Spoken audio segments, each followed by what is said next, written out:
फिर कुछ समय बाद स्वाति राहुल के साथ उसकी स्पोर्ट कार में थी। स्वाति उसकी गोद में सिर रखे हुए अपने पैर को कार के डोर पर रख कर लेटी हुई थी।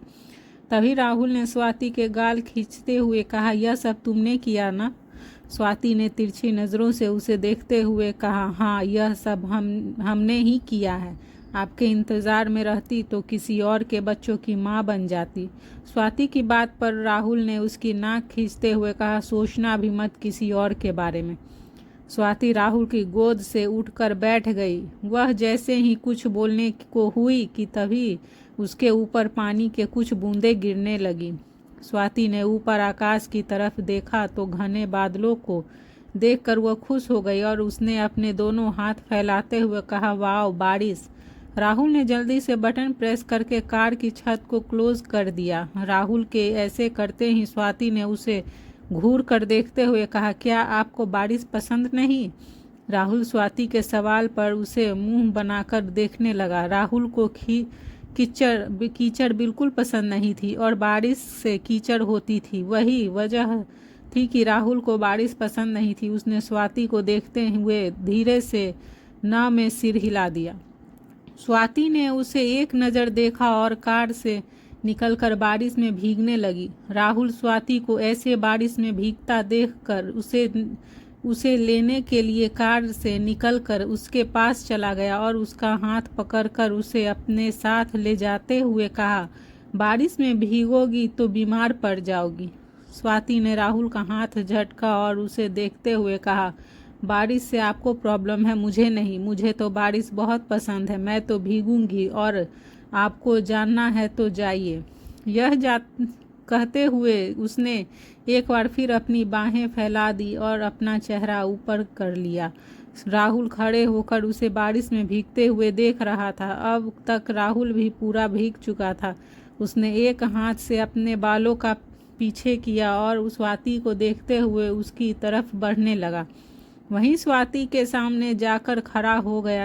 स्वाति राहुल को खुद के साथ बारिश में भीगता देखकर मुस्कुराने लगी। वह राहुल को देखते हुए उसके करीब चली गई और अपने पंजों पर खड़े होते हुए उसने राहुल के गले में अपनी बाहें डाल दी। दोनों ही एक दूसरे को आंखों में देखते हुए नज़दीक आ रहे थे। कुछ ही सेकंड बाद दोनों के बीच की सभी फासले मिट गई थे और उसकी सांसें एक दूसरे की सांसों में घुल गई थी। बारिश से दूर रहने वाला राहुल भी आज स्वाति के साथ बारिश में भीग रहा था। वह पल जैसे स्वाति और राहुल जी रहे थे वह उसके लिए मेमोरेबल था। दूसरी तरफ सुहानी कियान के साथ विला आ गई थी। कियान ने सुहानी से दोबारा उसके पास्ट के बारे में नहीं पूछा था। वह बस सुहानी को खुश देखना चाहता था। उसने तय कर लिया था कि सुहानी उसे जब तक अपने पास्ट के बारे में नहीं बताएगी वह भी उससे पूछकर हर्ट नहीं करेगा। सुहानी पूरे बेड पर अपनी बुक फैलाए अपने नोट्स बना रही थी। कियान जब फ्रेश होकर वॉशरूम से बाहर आया तो उसने सुहानी को अपनी बुक्स के साथ बेड पर फैले कर खुद से कहा, boys are better than girls, कम से कम इतना मैसअप तो नहीं करते। कियान सुहानी को डिस्टर्ब नहीं करना चाहता था पर तभी उसे कुछ याद आया और उसने सुहानी को देखते हुए कहा, वैसे तुम उस दिन अचानक से होटल कैसे आ गई थी? सुहानी पेन के एक हिस्से को अपने मुंह में लिए नोट बना रही थी कि तभी कियान की बात सुनते ही वह उसकी ओर देखकर याद करने लगी कि वह उस दिन होटल क्यों गई थी। यह याद आते ही सुहानी की बड़ी बड़ी आंखें गुस्से में भर गई और वह भी अपनी तीखी नज़रों से कियान को घूरने लगी। कियान ने सुहानी को खुद को घूरता देखकर कहा, यह बेवकूफ़ लड़की मुझे ऐसे क्यों देख रही है? तभी सुहानी ने अगले पल ही गुस्से में कहा, आपको पता भी है बेचारे अतुल की क्या हालत है? आपने उसे इतना क्यों मारा? कियान ने सुहानी की बात पर कहा, अभी तो सिर्फ उसकी हालत खराब हुई है, अगर उसे जिंदा रहना है तो उसे कहो कि तुमसे दूर रहे। यह कहते हुए कियान सुहानी की तरफ अपनी बैक करके खड़ा हो गया और अपनी शर्ट के बटन लगाने लगा। सुहानी कियान को घूरते हुए बेड पर खड़ी हो गई और उसने घूरते हुए कहा, आप मुझसे एक बार पूछ तो लेते, वह वैसा नहीं है जैसा आप सोच रहे हैं।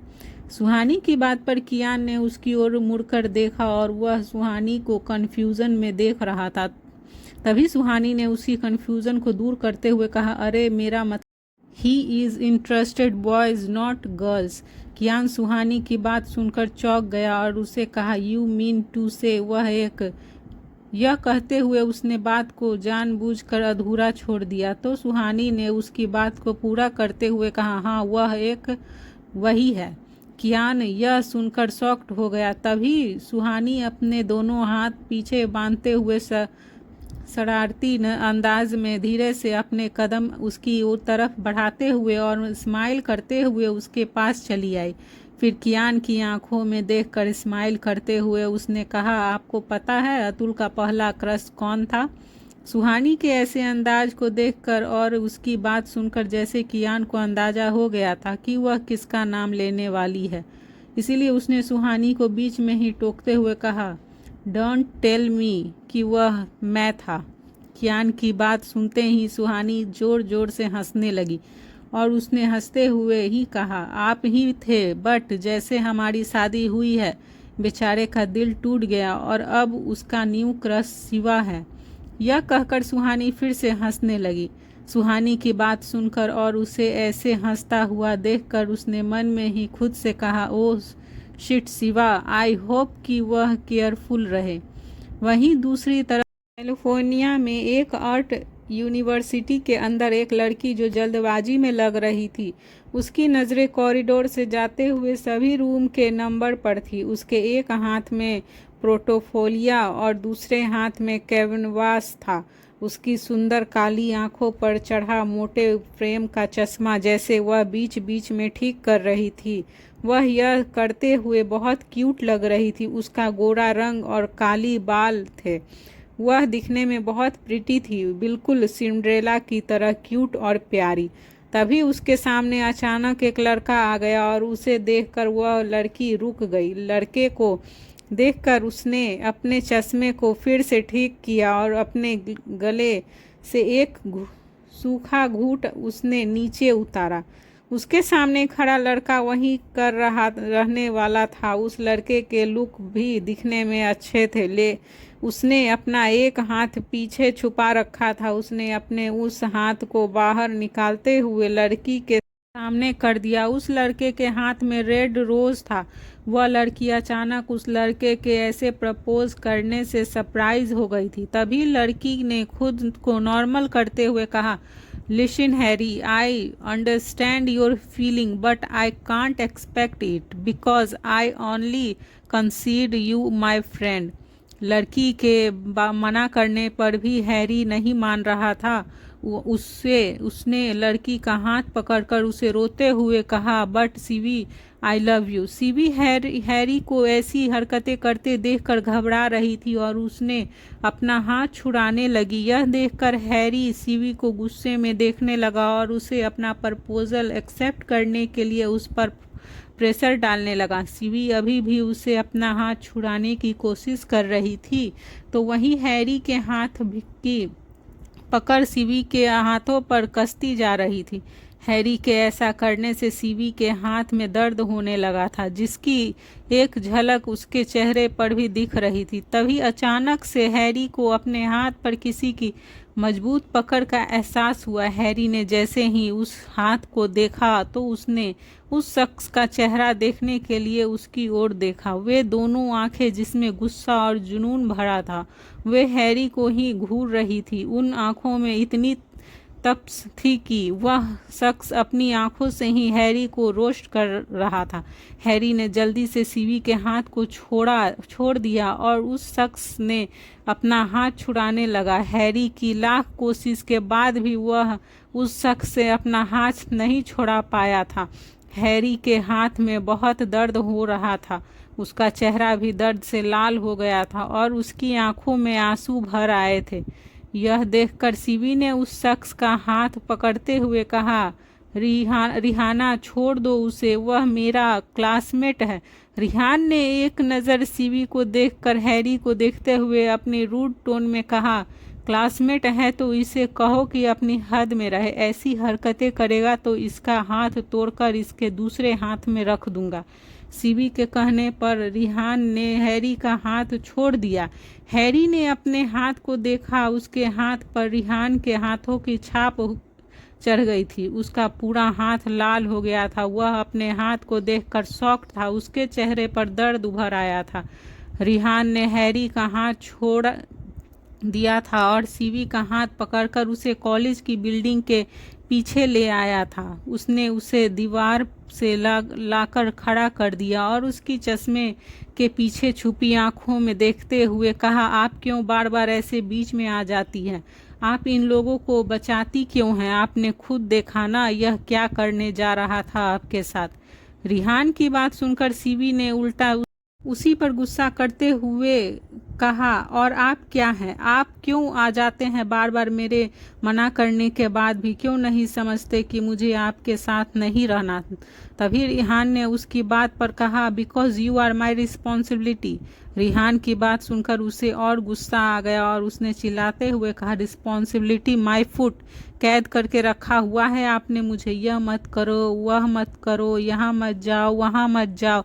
इससे अच्छा तो तुम लोग मुझे जेल में रख दो। रिहान ने सीवी की बात का कोई जवाब नहीं दिया। वह चुपचाप सीवी की बातें सुन रहा था। सीवी उसे जली कटी सुनाकर चली गई। रिहान भी उसके पीछे पीछे चला गया और उसके क्लासरूम में जाकर उसके पीछे ही बैठ गया। रिहान अपना काम ईमानदारी से करता था। सीवी उसकी रिस्पॉन्सिबिलिटी थी, इसीलिए वह सीवी को एक पल भी के लिए भी अकेला नहीं छोड़ता था। रिहान अपने लुक्स से मॉडल लगता था। 6 फुट 5 इंच की हाइट, परफेक्ट शेप, बॉडी और बाइसेप्स उसके तो क्या ही कहने। उसकी बॉडी एक स्ट्रीट फाइटर जैसी थी। रिहान अकेले ही बिना वेपन के 10-15 लोगों से लड़ सकता था। रिहान खुद ही चलता फिरता एक वेपन था जो सीवी को हर्ट करने वाले लोगों को एक पल में ही मौत के घाट उतार सकता था। रिहान सीवी के पीछे बैठता था। प्रोफेसर के लेक्चर को सुनने में रिहान को कोई इंटरेस्ट नहीं था। उसकी आंखें बस सीवी को ही देख रही थी। उसका स्टडी से कोई लेना देना नहीं था। वह तो बस अपना काम कर रहा था। सीवी को प्रोटेक्ट करना ही उसका काम था। वह सीवी का बॉडीगार्ड था। वहीं सीवी का ध्यान प्रोफेसर के लेक्चर पर था और क्लास की मोस्टली लड़कियों का ध्यान रिहान पर था। तभी एक आवाज़ रिहान के कान में गई, हाय हैंडसम। आवाज़ सुनकर रिहान ने अपने लेफ्ट राइट देखा तो उसके लेफ्ट में सलीना खड़ी थी। सलीना सीवी की क्लासमेट थी। उस से सलीना ने रिहान को देखा था। वह उसकी दीवानी हो गई थी। वह रिहान के करीब आने का एक मौका नहीं छोड़ती थी। तो वहीं सीवी सलीना की हरकतों से इरिटेट हो गई थी। जहां यूनिवर्सिटी में सभी लड़कियों की नज़रें रिहान पर थी तो वहीं रिहान को सिर्फ सीवी ही दिखती थी। आज भी रिहान ने वही किया जो वह हमेशा से करता आया था। सलीना को एक नज़र देखा और उसे इग्नोर कर दिया। पर सलीना भी कहाँ कम थी। वह तो फेविकोल की तरह चिपकू थी। रिहान के इग्नोर करने के बावजूद भी सलीना रिहान के साथ ही उसकी डेस्क पर बैठ गई। सीवी की नज़रें तो प्रोफेसर पर ही थी, पर उसका ध्यान पीछे रिहान और सलीना पर भी था।